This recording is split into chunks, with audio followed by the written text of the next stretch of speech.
Could you hear what they were saying? Only a word or two. She must be a princess or something. His Highness sure seemed to go for her. Well, there's just no accounting for taste.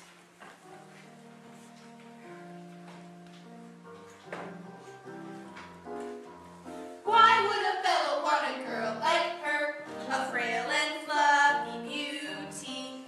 Why can't a fellow ever once prefer a solid girl like me? She's a frothy little bubble with a flimsy kind of charm, and with very little trouble I can break her little arm. Oh, why would a fellow want a girl like her? So obviously unusual. Why can't a fellow ever once prefer a usual girl like me? Her cheeks are a pretty shade of pink, but not any pinker than a rose's. Her skin may be delicate and soft, but not any softer than a dose's. Her neck is no whiter than a swan's. She's only as dainty as a daisy. She's only as graceful as a bird. So why is the fellow going crazy? Oh, why would a fellow want a girl like her? A girl who's merely lovely. Why can't a fellow ever once prefer a girl who's merely me?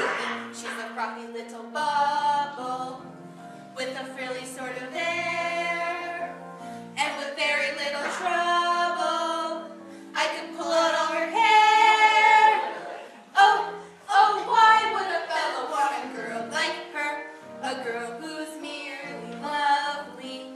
Why can't a fellow ever once prefer a girl who's merely me? What's the matter with the man? What's the matter with the man? What's the matter with the man?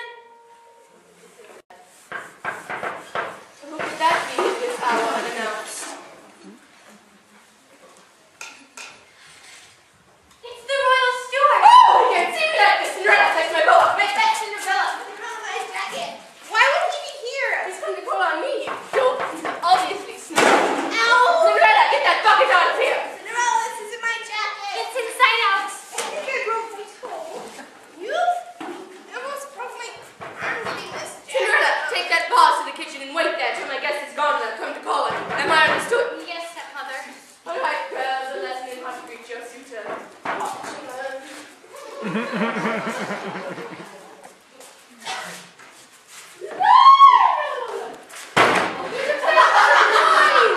I just knew there was something between us. We met? You are obviously intrigued by a little tay-tay at the ball. Madam, please, some restraint.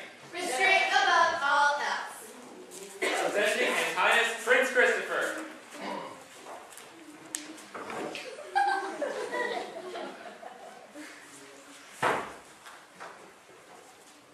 Ladies, I'm in search of the foot that fits that slipper.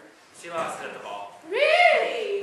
Why, I was just saying to my lovely daughter Joy this morning. I was saying whatever happened to the shoe. Wasn't I, dear? I was saying where could you have lost it? Wasn't I, dear? Ouch! Oh, that's my shoe. I know this shoe anywhere. Of course you would. Sweetheart, Joy, that shoe was made of glass. It doesn't stretch. Why, that's my shoe, sister. You know that. Here, Your Highness. Let me show you. Fits me like a glove. Well, it fit me last night at the ball. You see, I had a little accident right before you came, and I gave the bucket, and my toes all swollen, and I don't suppose you have another shoe with you? Are there any other women in the house? Yes, they're off. Move it! I meant to say younger women. Not younger. Younger than you. Oh, please, take one of my daughters. Joy has charm and elocution. Peter Piper picked his peppers. She's really much smarter than she looks. And Grace, the girl's as strong as an ox, and cultured why she can recite the rap of Hesperus in 3 languages. Before we count Pig Latin, ute ebre ufe anco. Look, lady, it's been a long day, so for the last time, are there any other young women in the house? Oh, William, shut up!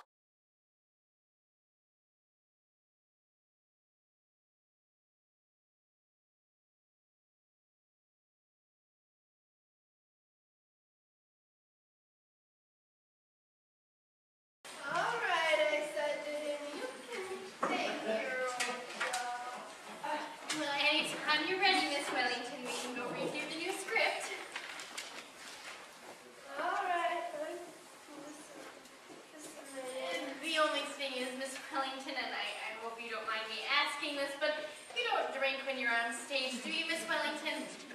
I'm just asking, of course. I'm glad you brought it up. Once the play opens, I never touch a drop. The minute I enter a stage door, the ball gets put away until intermission. Have you been on stage a long time, Miss Wellington? All my life, I played everything ever since I got my heart. Yes. I saw it too.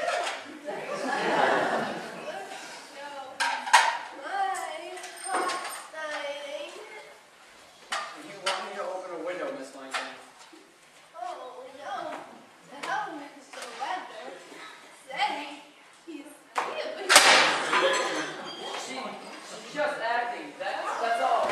She doesn't mean Miss anything. Wellington, Miss Wellington, anytime you're ready to start, you can go up to my room and we'll read you the play. I have to read the play in my room.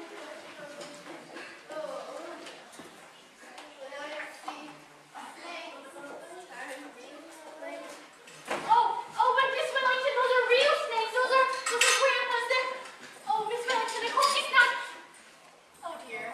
She's out like a light. Better let her sleep it off. Reba! Miss Wellington just passed out.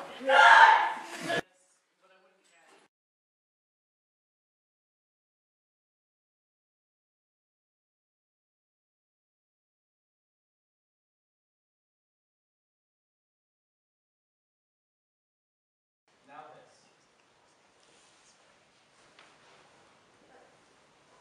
Judgy gives me something funny I should read. It's a book of Swedish poetry, Mrs. Straussen. Simple Swedish poetry. You were educated in Sweden, weren't you? Read and translate.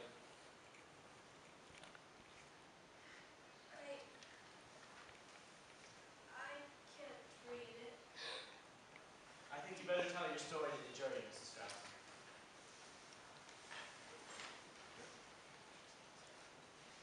Yes, I hated Daniel Lowe. He robbed me of everything I had and everything I could make. It started 6 years ago when he came into my restaurant late one night with a boy. The boy was young and innocent, but Daniel Lowe had talked him into trying narcotics to sell them to his school companion. I tried to talk him out of it. When I couldn't, I picked up my revolver from behind the counter.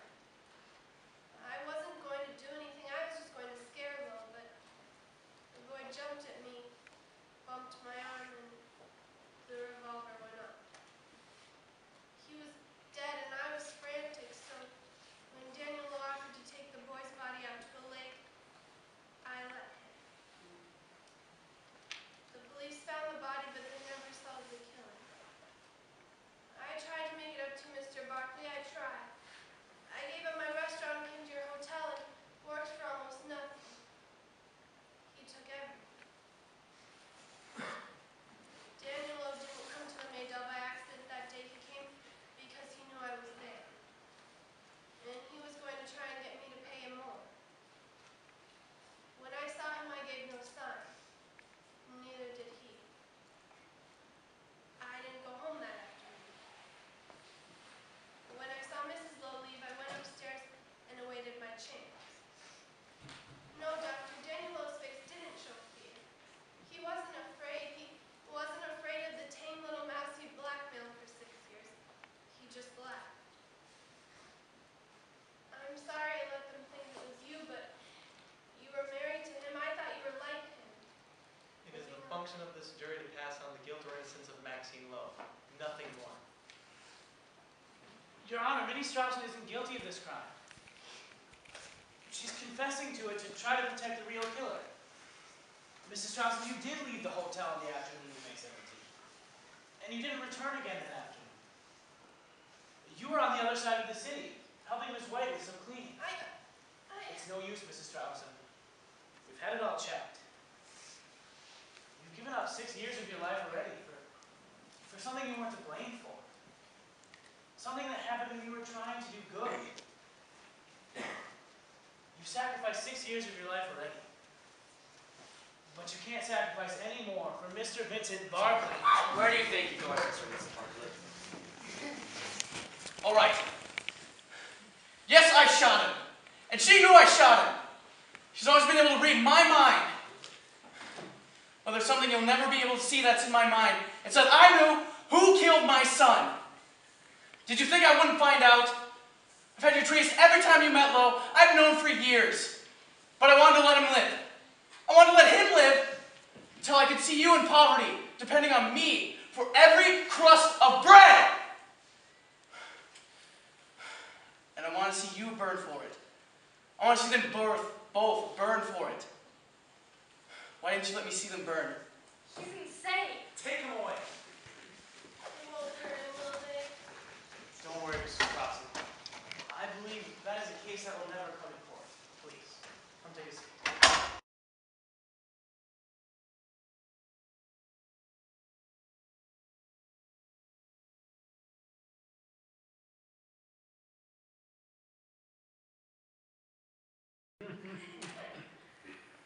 Oh my God. If you come to rob me, take whatever you want. I didn't come to rob. I won't stop you. Things aren't worth getting hurt over. I didn't come to hurt. How did you get in here? There are locks on the doors and bars on the windows. I didn't come to scare you. I'm not scared. You should be. Things happen. Who are you? Nobody. Get out of here. Need help. Who needs help? Nobody. I'm calling the police. Nobody watches out for you. When you walk at night, nobody keeps you safe. You're nobody. I've seen you sit here and people sit there. I've seen you look in there and tell the future. Seen you do magic. You want me to do a reading? No reading. Just look and tell me. Can you see tomorrow? I see tomorrow. You see the school? Yes. You see the class? You see the teacher? You see the test? Yes. Who's flunking the test? Nobody. Oh, no, not again. That's not what I meant. You gotta do something. You gotta stop the testing. Just study for it and do your best. Can't. Why not? I don't have a best. Can't make myself invisible tomorrow. You can make yourself invisible?